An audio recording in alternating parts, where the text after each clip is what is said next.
And then here's part two. So yeah, you have to do self work, and it is hard. It is not easy. Um, and you also have to be self aware that you don't get triggered where you end up spiraling into depression, because when it's easy to like look at yourself and be like, wow, like I'm not always kind, and I catch an attitude sometimes. Okay, I'm lying a lot of times. I catch an attitude a lot of times, and I don't know.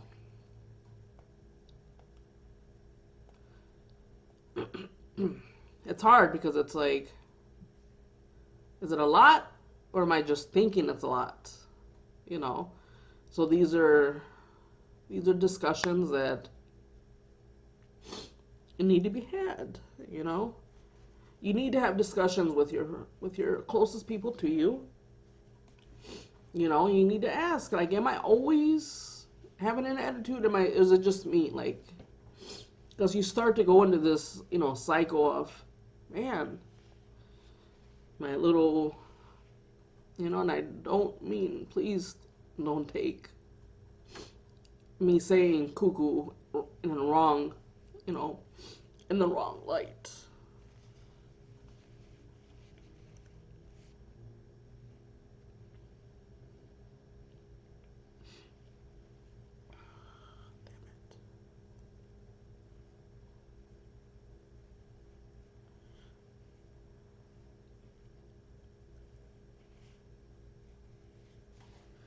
But that is how you feel.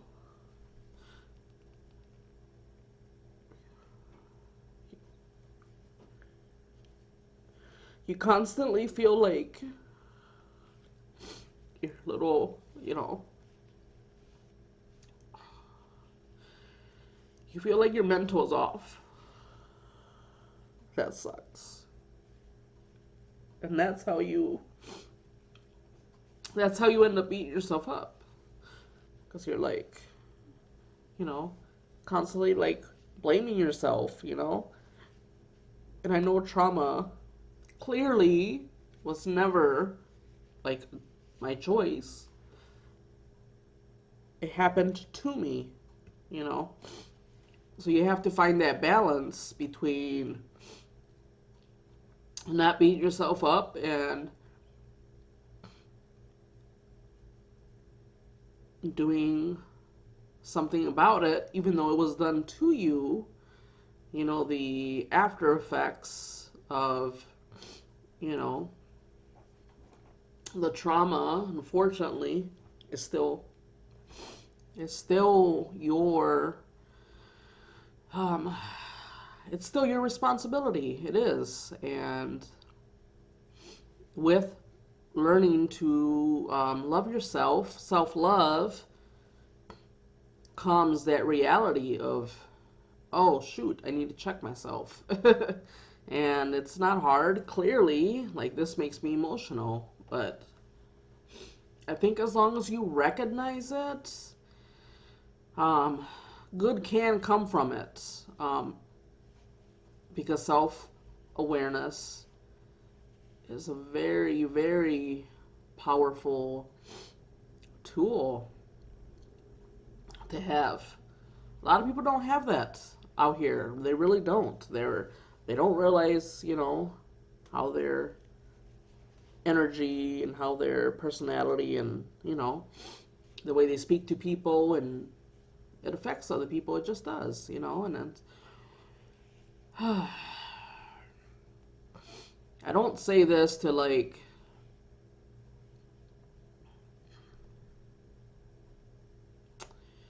um yeah, I don't say this to get to a place where I like beat myself up, but the emotions are raw. The emotions are real. Um, but I think like the more you talk about it and the more you acknowledge it, you will get to a point where you can talk about it and not break down as much. Because there are some aspects in my recovery journey that I am able to talk lightly and not break down. So there is progress as you start to talk about it more. So I just think it's important to share so that maybe, maybe you'll have some self reflection on your end. Whether you're a trauma survivor or you're just a person who wants to grow, internally, and you love your family and your friends, and I don't have a huge circle at all of close friends. I don't. And it's not because, and I'm going to say this because I know this to be true, and you always want to talk positive about yourself as much as possible. You're going to have your days, but I know I'm a good friend. I know absolutely I'm a wonderful friend. I will be your biggest cheerleader. I will give you unconditional love and understanding. The reason I probably don't have a lot of friends is because I isolated a lot throughout my life. There was a time where I had a group of friends back before I moved, but those friendships were a season. And for reasons out of my control, we outgrew each other, and I don't like negative energy, and that's just what it is. So I have chosen to basically start fresh, and moving to a different state obviously is going to be hard, and so you have to make friends again. So I hold my friendships very dear. I still have friends from long distance, obviously, but um, I just want to make sure I'm the best all around type of person. And if I'm going to use a platform that I've created of my own here, I think it's wise for me to share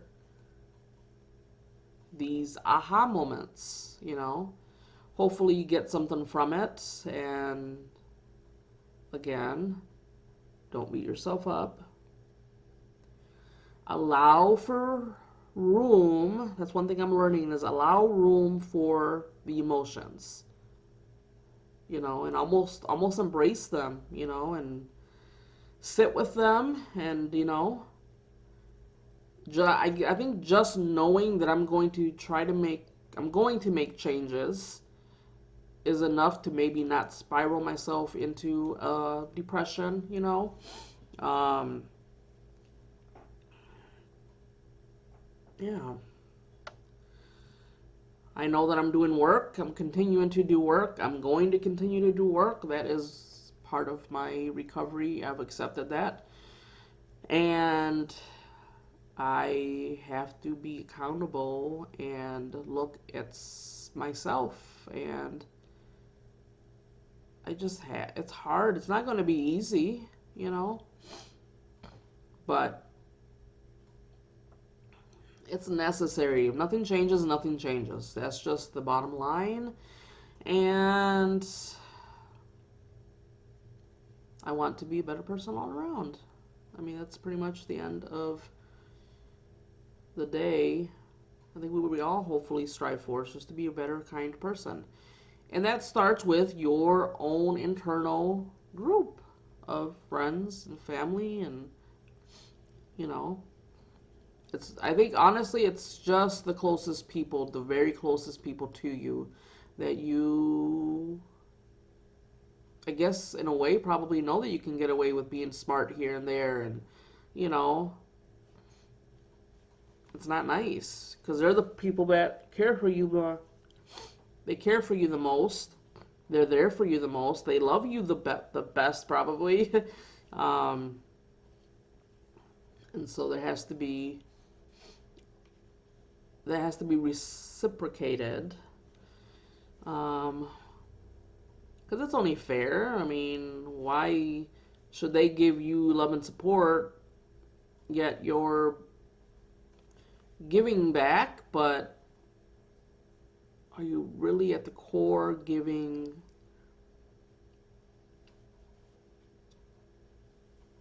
enough? You know,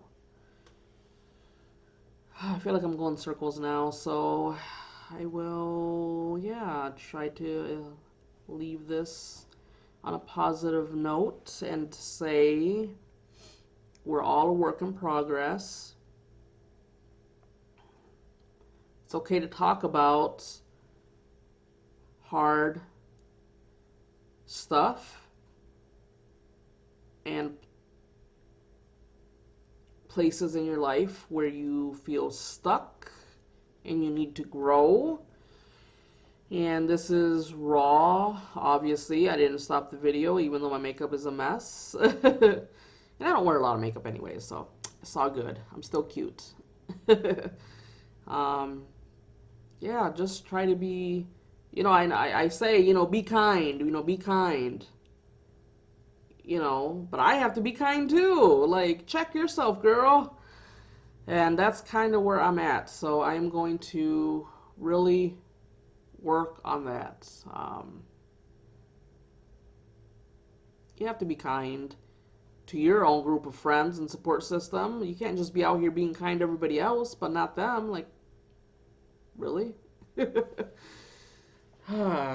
So thank you for listening, and let me be vulnerable. I didn't expect the third video to be like this. I thought I would get a couple more videos in me before I started to share the breakdown parts, but that's how it happened, and I have not edited the video. I am literally goal to record videos through and through, no cuts whatsoever.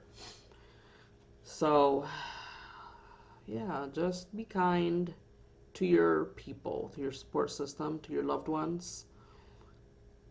Self-reflection is a good thing. It's not a bad thing. If you start to feel yourself beating yourself up, allow room for those feelings. Just watch yourself that you don't spiral into, anxiety or depression. Make sure you have a support system. And just, like I said before, as long as you know you're going to make changes, that I think helps not to spiral, because you're like, okay, I know I've been acting this way, and I've been having this type of attitude, and I'm not super loving in this area, but I know I'm going to make changes, and just that right there, I feel like is enough to, to not spiral, and to be like, you know what, but it's all right, though. It's all right. I'm going to make changes, and it has to start within myself, obviously, being kind to myself, which I think internally I'll be a happier person, and then I'll be able to share that with the closest people to me, and then from there, other people, and it's a ripple effect, people. It's a ripple effect. But we have to, just be kind all around. It's so simply said. I don't know if simply is a word, but if it's not, I just made it up. It sounds so simple, and we unfortunately have triggers, and we have, and that's not to make an excuse. Please don't take this as, oh, she's always, talking about triggers and, da da da, you still have to be responsible, which you're absolutely right. But in addition to being responsible, we do literally have triggers that trigger us to, unfortunately, not always react, ideal and kind. And nobody's going to be perfect. Nobody's going to go through life with no attitude and not hurt somebody else. And, that's just not reality. But I feel like things will get better. Relationships will be better. You'll be able to apologize, and they'll be able to understand more. Not to be a broken record of always apologizing, but like I said, nobody's perfect. So don't beat yourself up. Go out here and be kind to yourself, your inner circle, and then continue that. So thank you again for sitting with me. And this is probably something I will probably always say in every video that I make where I break down. Do not feel sorry for me. I always knew that I didn't like breaking down on camera. Obviously, who does? Um, but I never really understood why, besides the vulnerable side. And I've finally, just recently even, I think, learned this that I'm about to say, and I'm going to put this in every video every time I break down. Do not feel sorry for me. I can't speak of other survivors, but I have a feeling they may feel the same way. I'm not going to try to talk for other survivors because everyone's journey is different. For me, do not feel sorry for me. I don't want that. I want you to be angry. I want you to be pissed. I want you to do something. If you should feel it in your heart, to do something. I don't care what it is. It can be speaking up, sharing if you choose to, maybe what you've been through, you know. It could be just being like positive, you know, about people that are speaking up and not looking down at them because they're out here basically sharing uncomfortable topics. Be a cheerleader, donate your time. Just be a positive, kind person. So yeah, don't feel bad, sorry for me. Oops, sorry. I do swear. I still haven't figured out if I'm gonna. I'm not sure if I'm gonna like include that in my videos because I don't want people to get offended. But at the same time, damn it, I swear, yes, I do. So I don't want you to be sorry. Feel sorry for me. I don't want you to feel bad. I want you to fucking get angry. I want you to fucking get pissed off, and I want you to do something. That's what I would ask. So in every video where I break down, at the end, I'm going to say that. Don't feel sorry for me. Get pissed. Get angry and go out there and do something. That's what I would ask, whether you do or don't, you know. So, this has been long enough. Thank you for listening. Mwah. Godspeed.